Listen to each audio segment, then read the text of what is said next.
Year 11, Chapter 2 review. Looking at question 12, it's a triple star. It's a really hard question. This is actually my third go at it. So it takes a bit of working out. So it's got some steam that's going to cool and condense and turn into hot water. And that's being used to heat some cold water in a glass. So in all of these problems, we assume that none of the heat is escaping. So that means that the heat lost is equal to the heat gain. So if we put that like this, heat loss plus heat gain equals 0. It's just a different kind of setting out, which will help explain why some things are negative and some things aren't in a minute. Right, so we've got the cooling steam. It's going to condense. It's going to cool. The mass of that steam is going to be hot water then. And it's going to cool down to 50. That's our equilibrium. And that's going to heat up the cold water to 50, and it's going to heat the glass up to 50. Right, so if we look at our little formula for each thing there.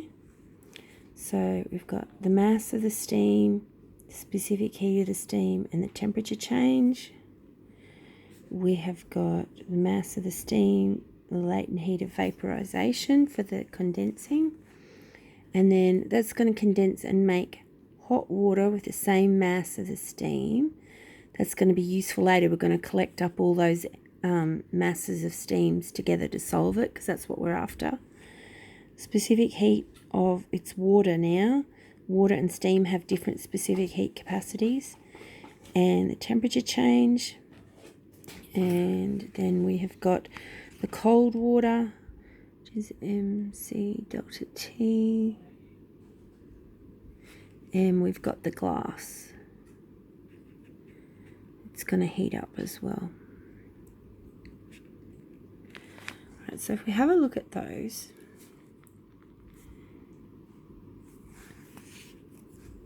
and we put in what the temperature changes are going to be.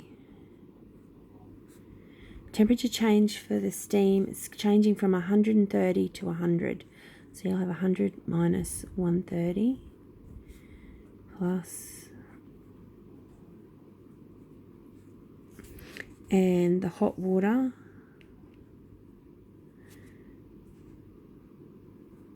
is going to go from 100 to 50, so the final temperature is 50 minus 100. Right.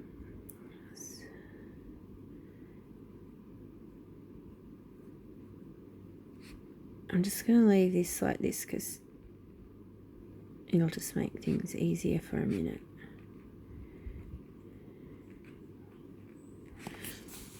Alright. So this is going to be a negative number here, because that's going to be negative, which fits with the idea of heat lost. Heat lost is negative. Same with this one. So that's two negatives. That makes sense. So we're going to have to add in a negative sign here for this one. So our heat loss are all negative, and our heat gains are all positive. Right, so if I rearrange that then, and I'm just going to go, that's negative 30, and that's negative 50. Righto, so I'm going to rearrange it. So I've got MS, CS, and that would be 30 now, because I've rearranged the formula. I've changed the sign of the 30.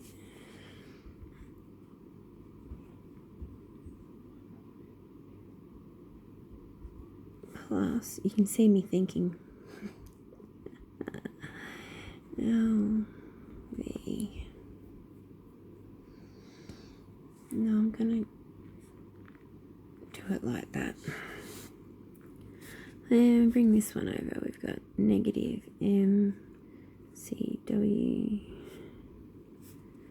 negative 50, equals this other one over here, which is just MC delta T plus MC delta T glass water. So it gives us this weird situation where we have got these two negatives here, but this one is positive. This is what's been holding me up all night. So then when you've got a negative times a negative, it ends up being positive, and a negative times a negative ends up being positive, and everything works out, all happy days. I couldn't work out why this didn't have a negative with it, and I had to look up a video on YouTube to explain it to me. So yeah, it's a really tricky problem.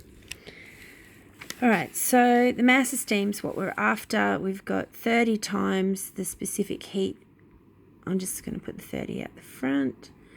Specific heat of steam, which I think is 2000. That's not it. There it is. It's 2000.